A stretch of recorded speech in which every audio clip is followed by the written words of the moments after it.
صفحہ نمبر 712 آیت نمبر 22 سورہ صافات۔ اعوذ باللہ من الشیطان الرجیم، بسم اللہ الرحمن الرحیم۔ احشروا الذین ظلموا وازواجہم وما كانوا یعبدون من دون اللہ فاہدوہم الی صراط الجحیم۔ اس رکوع میں کچھ آخرت کے مناظر میں سے چند مناظر کی منظر کشی کی گئی ہے۔ دنیا میں جتنے گمراہ لوگ ہیں وہ بھی ڈنکے کی چوٹ کہتے ہیں کہ ہماری بخشش ہو جائے گی۔ اس عقائد بھی خراب ہے لیکن ڈنکے کی چوٹ کہتے ہیں ہم بخشے جائیں گے۔ ایمان والا گھبرا جاتا ہے کہ پتہ نہیں یار انہوں نے بخشے نہ جانا۔ تو قرآن مجید مومنین کی تسلی کے لیے بھی اور ان کی حقیقت حال کھولنے کے لیے بھی کہ جس کے عقائد قرآن و سنت کے مطابق نہیں ہے، جتنا مرضی بظاہر اس کا چہرہ روشن ہو، حسین ہو، جبہ قبہ لباس جیسا مرضی دینی ہو، اس کو نہ دیکھا جائے۔ معیار عقائد اور اعمال۔ مرحوم ذوالفقار بھٹو نے کہا تھا مفتی محمود صاحب کو کہ آپ مرزا طاہر کا چہرہ تو دیکھیں، اس سے آپ کافر کہتے ہیں۔ جب آپ نے کہا جی کہ چہرے کو نہ دیکھے، چہرے کے اندر جو سینے میں لکھا ہوا ہے، جو انہوں نے خود کہا اقرار کیا، وہ دیکھیں۔ چہرہ تو خوبصورت اللہ نے بنایا ہے، چہرے کی خوبصورتی سے کوئی انسان جنت اور جہنم کے فیصلے تھوڑے ہوں گے۔ جی وَاحْشُرُوا الَّذِينَ ظَلَمُوا وَأَزْوَاجَهُمْ وَمَا كَانُوا يَعْبُدُونَ مِن دُونِ اللَّهِ، جمع کرو ان لوگوں کو جنہوں نے ظلم کیا۔ ظلم میں سب سے اوپر کی کیٹیگری شرک، گمراہی، قرآن و سنت کو چھوڑا۔ وَأَزْوَاجَهُمْ، ان کی بیویوں کو، ایک تفسیر کے مطابق دوسری ہو کہ ان کی جوڑے داریوں کو، جتنے ان کے جوڑی دار تھے، جتنے ان کے ہم نشین تھے، ساتھی تھے، وہ سارے کے سارے، ان کی کمپنی جتنی ہے وہ سارے اس میں شامل ہیں۔ وما كانوا يعبدون من دون اللہ، اور وہ جن کی وہ عبادت کرتے تھے اللہ کے علاوہ، جن انبیاء، اولیاء، صلحاء کے انہوں نے مجسمے بنائے ہوئے تھے، ان سب کو بھی جمع کرو، وہ سارے مجسمے بھی جہنم میں جائیں گے۔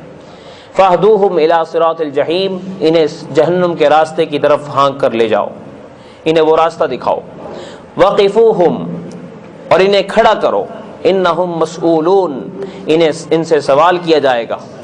حدیث شریف میں آتا ہے کہ محشر کے میدان میں جب تک بندہ چند سوالوں کے جواب نہیں دے گا، زمین پاؤں ہی نہیں چھوڑے گی۔ ان میں سے ایک سوال عن عمرہ فیما افنا، بندے تجھے 70 سال کی زندگی دی تھی، تو نے زندگی میں ہمیں کتنا راضی کیا، اپنے من کو کتنا راضی کیا، اپنے آپ کو کتنا پوجا، اپنی پوجا پاٹ بھی تو پتہ کرتا ہے کہ اپنے آپ کو کتنا پوجا اور رب کے لیے کتنا کچھ وقف کیا۔ اور عن شبابہ فیما ابلا، کچھ حصہ تجھ پر زندگی میں ایسا آیا تھا کہ جس میں تیرے اعضاء میں پاور تھی، قوت تھی، تو کچھ کر سکتا تھا، کیا تو نے اس عمر کو ہمارے لیے بھی اس میں سے کچھ نکالا، یا وہ تو نے کاروبار میں سب کچھ لگا دیا کہ یار یہ جو ہمت کے دن ہے یہ تو اللہ کے لیے نہیں، ہاں جب میں بوڑھا ہو جاؤں گا پھر میں اللہ توبہ کر لوں گا۔ ہمارے ہاں ایک تصور ایک عرصے تک تھا کہ حج میں وہ جائے جو بس بوڑھا ہو جائے، توبہ وہی کرے، پہلے توبہ کیوں کریں ہم؟ تو جوانی میں سے تو نے ہمارے لیے جو توانائیاں تھیں وہ کتنی خرچ کی تھی۔ وعن مالہ من این اکتسبہ وفیما انفقہ، تیرے پاس کل کتنا مال تھا اور اس میں تو نے جو کمانے میں انداز اختیار کیا تھا گاہکوں کے ساتھ، وہ تیرا انداز اسلامی تھا یا غیر اسلامی تھا؟ اور پھر جب تیری جیب میں وہ آ گیا تھا تو نے اس میں رب کو بھی پوچھا تھا کہ آپ کا بھی کوئی حق ہے؟ کیا قرآن سے پوچھا تھا، سنت سے پوچھا تھا کہ اس میں کوئی حق ہے؟ کہ تو کہتا تھا کہ اس میں مجھے کوئی مشورہ نہ دے، یہ میری مرضی چلے گی، چاہوں گا بہت کچھ لگا دوں گا، نہیں چاہوں گا کچھ بھی نہیں دوں گا۔ ایسا تو نہیں کیا تو نے، پابند تھا یا آزاد تھا؟ اور پھر عن علمہ ماذا عمل فیما علم، تجھے سمجھ دی تھی، دین کی سمجھ تھی، تو نے اس سمجھ کو اپنی عملی زندگی میں کتنا اس پہ عملی جامہ پہنایا۔ ہم میں سے ہر ایک کو دینی سمجھ بے شمار ہے، ماشاءاللہ نالج ہی نالج ہے کے پاس، ہر بندہ کہتا ہے جی میں بھی نالج رکھتا ہوں۔ پوچھا جائے گا تیرا نالج تھا بہت زیادہ، پر نالج کا تیری عملی زندگی میں کیا اثر تھا؟ تو جانتا تھا کہ سنت زندگی کیا ہے، کیا اس نالج پر تو نے کبھی عمل کیا تھا؟ تو یہ سوالات جب تک جواب نہیں، معاشر کی زمین چھوڑے گی نہیں۔ رو رو کے حدیث شریف میں آتا ہے کہ اتنے آنسو نکلیں گے کہ بندہ اپنے آنسوؤں میں بھیگ رہا ہو، پورے جسم بھیگ جائے، اور زمین پہ لوگوں کے آنسو ایسے پانی کی طرح چل رہے ہوں، اور بعضوں کے آنسو ختم ہو جائیں گے تو خون بھی رسے گا، اور آنسو اور خون کی آمیزش سے وہ ساری جگہ گیلی تر ہوگی۔ اللہ پاک ہماری حفاظت فرمائے۔ یہ تو اللہ تعالیٰ کے احسان ہے کہ ہمیں قبل از وقت بتا دیا، ابھی تو کچھ بھی نہیں ہوا، ابھی تو ہمیں موقع ہے، چانس ہے، ٹائم ہے سب کے پاس، اس لیے ابھی مایوس ہونے کی ضرورت نہیں، ابھی البتہ فیصلہ کرنے کی ضرورت ہے کہ میں نے آزاد زندگی نہیں گزارنی، میں نے رب چاہی زندگی گزارنی ہے، من چاہی زندگی نہیں گزارنی، چاہے میرا نفس مجھ سے ناراض ہو چاہے راضی ہو۔ فرمایا وقفوہم انہم مسئولون، انہیں کھڑا کرو، ان سے پوچھا جائے گا، سوال کیا جائے گا۔ ما لکم لا تناصرون، میں نے ذکر کیا تھا کہ جتنے بھی گمراہ پیر ہوں گے نا وہ بھی وہاں پر، تو ان کے بارے میں کہ ان کو کہا جائے گا کہ ما لکم، تمہیں کیا ہو گیا، آپس میں ایک دوسرے کی مدد کیوں نہیں کر رہے؟ دنیا میں تم کہتے تھے کہ جی یہ بڑی کرنی والے بہت کچھ کروا سکتے ہیں، تو آج کچھ کرواؤ نا پھر ہم سے۔ ان کو تنزن یہ بات کہی جائے گی، کچھ کرواؤ نا پھر، کیا کروانا آج آپ نے؟ دنیا میں کہتے تھے کہ جو مرضی کروا لیں جی، ان کی بڑی اپروچ ہے، نماز نام کی چیز نہیں، لیکن نام سرکار کا لگتا تھا کہ یہ فلاں سرکار، یہ فلاں سرکار۔ تو جتنے بھی گمراہ گدی نشین، گمراہ پیر، گمراہ جتنے بھی ہوں گے، جس شکل میں ہوں گے، ان کے معتقدین بھی، ان کے پیر بھی، ان کے لیڈر بھی، ان کی عوام بھی، کہ لیڈر تو بڑا بڑا تھا، ہزاروں آدمی اس کے اشارے پر کٹ مرتے تھے، لیکن سورہ اخلاص نہیں آتی تھی، تو وہاں پتہ چلے گا کہ یہ لیڈر صاحب تو ایسے ہی تھے، ہم تو ان کو سمجھتے ہی کچھ اور تھے، تو وہاں پتہ چلے گا کہ بڑا کون ہے۔ تو اس طریقے سے جب آمنا سامنا ہوگا، ان سے کہا جائے گا آپس میں کچھ کر سکتے ہو تو ٹھیک ہے کر لو، ما لکم، تمہیں کیا ہو گیا، لا تناصرون، ایک دوسرے کی مدد کیوں نہیں کرتے، کر لو ایک دوسرے کا جو کچھ، آج تو ہم نے فیصلے کرنے تمہارے بارے میں۔ بل ہم الیوم مستسلمون، بلکہ آج کے دن تو وہ سر جھکائے کھڑے ہوں گے، آج بولتی بند، آج نہیں چلے گی۔ دنیا میں کتنا میڈیا اچھالتا تھا اس بندے کو جس کا کلمہ ہی صحیح نہیں تھا، کہ فلاں نے یہ کہہ دیا، فلاں نے یہ کہہ دیا۔ وَأَقْبَلَ بَعْضُهُمْ عَلَى بَعْضٍ يَتَسَاءَلُونَ، ایک دوسرے کی طرف متوجہ ہوں گے، یہ پیر بھی، مرید بھی، گمراہ جتنے بھی ہیں۔ یاد رکھیے سلاسل جتنے نا، نقش بندیہ، سوروردیہ، اس میں صحیح لوگ بھی گزرے، چشتیہ صحیح لوگ بھی گزرے ہیں، قادریہ، لیکن اس میں گمراہ لوگوں نے بھی ٹھیکے کرائے ہوئے سارے۔ تو اس میں جتنے گمراہ ہیں اصل ان کی بات ہو رہی، جو حق والے ہیں، جنہوں نے اتباع سنت کو مقصد بنایا، توحید کو مقصد بنایا، وہ اس میں شامل نہیں۔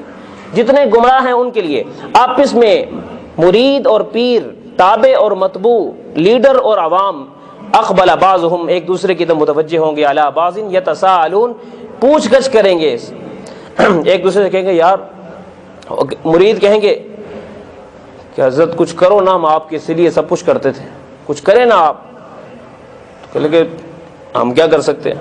تو اس وقت وہ کہیں گے مرید، انکم کنتم تأتوننا عن الیمین، بے شک تم ہمارے پاس دائیں طرف سے آتے تھے۔ یمین کے کئی تفسیریں کی گئی ہیں، ایک معنی تم بڑے مضبوط انداز میں ہمارے پاس آتے تھے، تم کہتے تھے کہ ہم جو بات کر رہے ہیں ہمارے پاس بھی دلائل ہیں، جھوٹے دلائل بنائے ہوتے ہیں قرآن سے۔ مثلا بعض لوگوں نے دلائل بنائے کہ جی کہ گریا، آہو بکا، اونچی آواز سے محفل قائم کرنا اور اس میں رونا دھونا، کہتے ہیں یہ سنت یعقوبی ہے، سنت یعقوبی قرآن مجید میں آتا ہے۔ یوسف علیہ السلام کے غم میں وہ گریا کیا کرتے تھے، اس لیے ہم محرم میں گریا کرتے ہیں۔ دلیل قرآن سے، اس کو کس رنگ میں دے دیا کہ وہ کیا تھا اور یہ کیا۔ ایسے ہی حضرت ابراہیم علیہ السلام کے واقعے میں قرآن کہتا ہے کہ جب ابراہیم علیہ السلام کو بشارت دی گئی کہ آپ کو بیٹا اللہ نے دینا ہے، تو اہلیہ نے ماتھے پر ہاتھ مارا کہ اس عمر میں ہمارا بچہ کیسے ہوگا۔ تو اس کو دلیل بنا کے کہا کہ بدبخت ظالم لوگ کہتے ہیں کہ ماتم سنت نہیں، یہ کیا ہے، یہ ماتم ہی تو کیا تھا انہوں نے، تو یہاں سے قرآن کی دلیل بنا لی۔ اسی طریقے سے وہ تابوت اٹھا کے لے کے جاتے ہیں کہ کہتے ہیں ثابت کرو قرآن سے، کہتے ہیں قرآن میں دوسرے بارے میں آتا ہے کہ ان یاتیکم التابوت، کہ ایک تابوت آئے گا، تو یہ تابوت وہی تابوت، تو دلائل ہی دلائل ان کے پاس۔ انکم کنتم تأتوننا عن الیمین، تم ہر بات کو قرآن سے جوڑتے تھے، ہم سیدھے سادے لوگ تھے، ہمیں پتہ نہیں تھا قرآن کیا ہے. ہم کہتے تھے یار قرآن کی آیت پڑھ رہے مولوی صاحب، صحیح کہہ رہے ہوں گے. تو گمراہ لوگ بھی قرآن ہی پڑھتے ہیں. ایک عورت کا نام تھا آخرت، اس نے نبوت کا دعویٰ کیا. دلیل کسی نے پوچھی، اسی جیسا تھا، نے کہا قرآن میں آتا ہے وبالآخرۃ ہم یوقنون، آخرت بی پر ایمان لانا فرض ہے. ایک مرد تھا نعیم، اس نے سورہ الحاقم التکاثر سے دلیل بنائی ثم لتسألن یومئذ عن النعیم، نعیم کے بارے میں پوچھا جائے گا، جو نبی نہیں مانے گا وہ جہنم میں جائے گا. اب آپ سارے کہیں گے یہ تو ہم تو نہیں مانتے اس کو، وہ کہے گا آپ تو جہنم میں جائیں گے. تو ایسے دلائل، من گھڑت دلائل لوگ قرآن سے دیتے ہیں. ایسے ہی عید کا معاملہ آ گیا کہ قرآن سے عید ثابت ہوتی ہے، ایک اور عید ثابت کر دی. تو اس لیے دوستو الفاظ پڑھنے سے بات نہیں بنے گی جب تک سرکار دو عالم صلی اللہ علیہ وسلم کی حدیث تائید نہ کریں، صحابہ کا عمل تائید نہ کریں. جس چیز میں ان کی تائید نہیں ملے گی ہم اس کو کیسے بنا لیں. اس لیے یاد رکھیے، صرف ریفرنس دینے سے دنیا کے اندر تو آپ واہ واہ کرا لیں گے، لیکن قرآن کہتا ہے اللہ پاک اس دن کہیں گے مولوی بول ذرا مولانا صاحب بڑے دلائل دیتے تھے نا، آج ہمارے پاس آ کے کچھ بات کرو. بڑی ذلت کا دن ہوگا، عجیب بڑی بڑی گدی نشین ذلیل و خوار ہو جائیں گے. قالوا انکم کنتم تأتوننا علی الیمین، تم ہمارے پاس بڑے مضبوط انداز میں آتے تھے.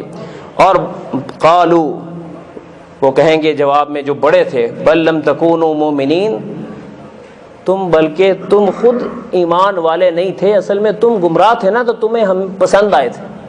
ورنہ ایمان والے کو ایمان والے ہی پسند آتا ہے اور گمراہ کو گمراہی پسند آتا ہے. تو یہ تمہارے اندر کی گمراہی تھی کہ تم نے ہمیں چوز کیا، ورنہ تو ہم گمراہ تھے، ہمیں پتہ تھا ہم گمراہ ہیں. وما کان لنا علیکم من سلطان، ہمیں تم پر کوئی زور نہیں تھا.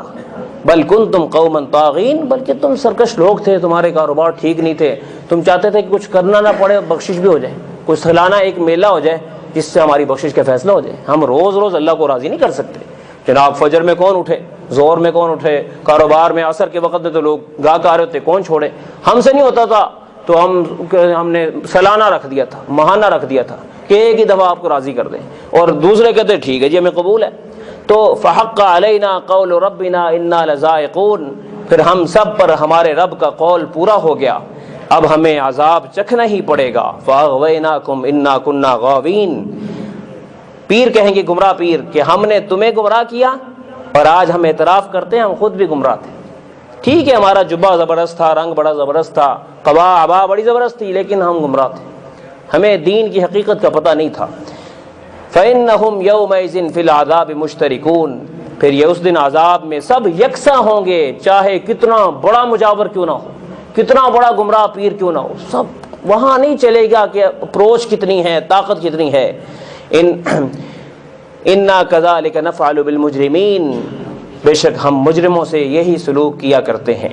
انہم کانوا، بے شک وہ ایسے تھے کہ اذا قیل لہم، جب ان سے کہا جاتا لا الہ الا اللہ یستکبرون، کہ سوائے اللہ کے کوئی اور معبود نہیں. یہ معبود عربی کا لفظ ہے، جب اس کو کھولا جائے کہ اللہ کے علاوہ کوئی اور ایسی ہستی نہیں جس کے نام کھانا لگایا جائے، جس کے نام دیگ لگائی جائے، جس کے نام منت مانی جائے، جس کے نام کی نظر مانی جائے، کوئی اور نہیں.